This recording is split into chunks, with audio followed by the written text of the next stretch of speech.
go ahead and open a new Colab notebook and title this one Zen of Python. Surprise coming here. What are we talking about? Zen of Python.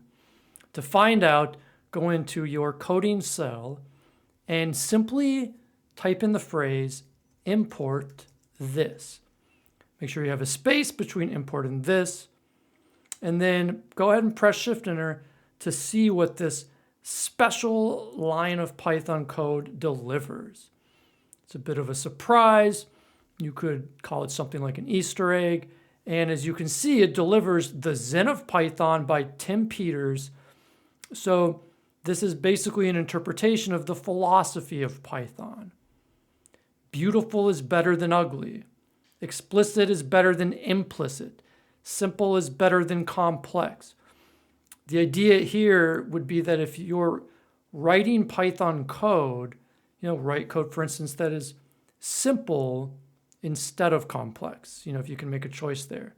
But it says complex is better than complicated. Flat is better than nested.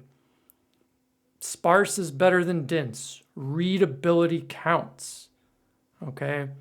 Having readable code is very important, meaning that others who use it should be able to read it. Special cases aren't special enough to break the rules.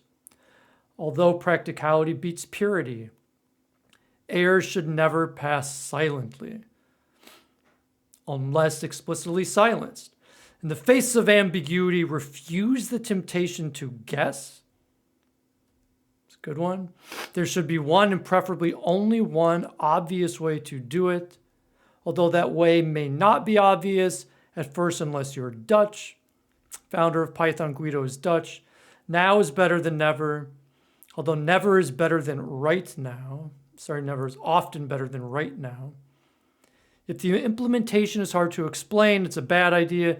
If the implementation is easy to explain, it may be a good idea.